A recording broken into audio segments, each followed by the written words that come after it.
Hi, my name is Summer Shipley. So, for my theoretical application paper, I chose to write it on the movie To the Bone. And during this movie, you follow the life of a 20-year-old girl who struggles with anorexia. And through her story, you see the family dynamics and you see each character truly evolve like in detail, and you see how her disease gets lost within the unhealthy family dynamics as a whole. So after writing the synopsis of the movie, I researched all of the different theories and I tried to find one that would apply to this specific family the best. And during my research, as I was researching structural family therapy, I saw that when it was initially created by Salvador Minuchin, that originally he created it was actually created for families from lower socioeconomic status, typically African Americans or Latinos. And it was created because the families were fluid, the children were running around, they couldn't always have all the members present when they needed to be present. And through the involvement and the creation of this, they later used it for families who had a specific individual who struggled with eating disorders. And so I read different applications of it with the eating disorder, and I felt that it was perfect for this specific family in this movie.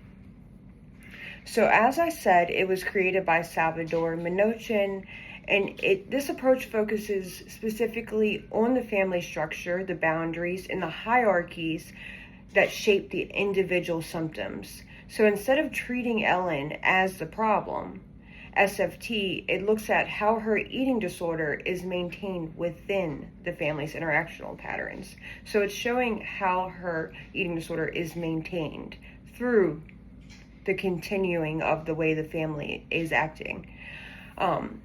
A brief overview of the theory. So this theory believes symptoms develop when boundaries are unclear, roles are confused, which is very present in this specific situation. The stepmother has taken control and she continues to show up and take Ellen to all of her rehab admissions, and she's most present. Or the parental hierarchy is weak, which is also present within this movie. The therapist is very active, using interventions like enactments, boundary making, reframing, and unbalancing to help families interact in healthier ways. The goal is to strengthen the parental subsystem and create clear, functional boundaries that support, not overwhelm, the identified patient, who is Ellen in this situation. So the intervention I thought that I would like to explain best today would be enactment. So in either the first or the second session, I would first start the session always off with setting very clear boundaries, saying we're going to focus on the here and the now, so that can help diffuse what I believe would be the blame game, Susan blaming this one, and everyone looking at the past, and instead calls them to focus on the here and the now. So when we are in the session, to reduce that. But this intervention specifically also does arouse all of those things, and I, as the counselor, need to see them, since I, for this example, have not seen the movie, I'm living in it. So I need to see them function as they would on the outside so that I can help intervene and set clear, healthy boundaries where they need to be.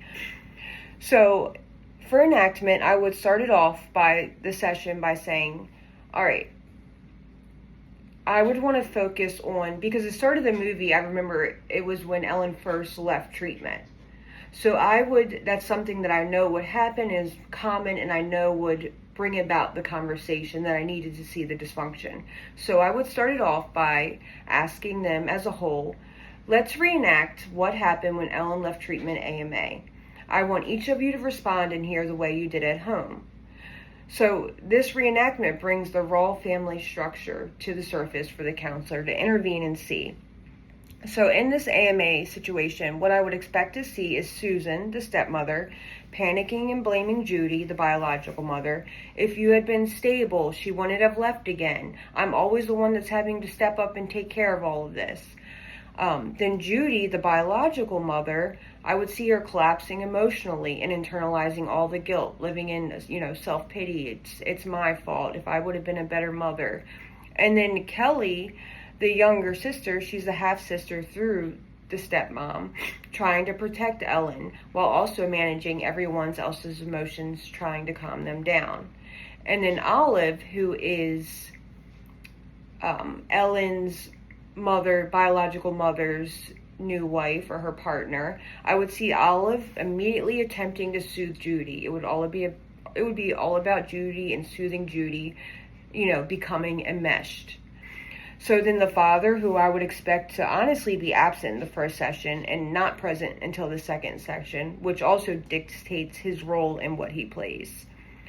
And then Ellen, I would honestly barely expect to hear anything from her. I would expect them all to be arguing and then her to honestly be sitting there silent and within the chaos because the adults are so busy fighting. So throughout that, what I would see is her becoming invisible. I would take note of the fact that the father is not present in the session. That in itself, speaks volumes. And so finally, at this point, after seeing the different dynamics, I would step in and I would try to restructure the interaction. I would say, everyone pause. What I'm seeing right now is the pattern that keeps Ellen's illness in control. The conflict between adults is drowning out Ellen's voice. We are going to shift the structure of this conversation. So then I would use unbalancing to strengthen the biological mother's role. So I'm unbalancing what is already present within the function. Judy, I want you to speak directly to Ellen about what you saw and what you need from her now. Susan, I'm going to ask you to step back for a moment. And Kelly, you're not responsible for managing the adults. So this reduces the triangulation and helps the adults speak directly and appropriately. And also, I'm trying to restructure the parental roles. So I would redirect the whole system back to Ellen. Ellen, I want to hear from you. What made you feel like leaving was your only option? This centers her voice, which is the heart of SFT, moving the focus from the chaos back to the individual who is suffering. So through reframing, I would reframe the crisis so that the family sees it differently. Ellen leaving AMA was not a failure. It was a signal from the system that the family structure is overwhelmed. Each of you has a role in stabilizing it. This reduces blame and creates shared responsibility. So why this intervention matters? I would say it exposes the family. It exposes the reactions, alliances, the emotional intensity, and how it overshadows Ellen's needs. SFT helps the family create clear roles and healthier boundaries so Ellen is no longer lost inside their conflict. So with that, that's enactment.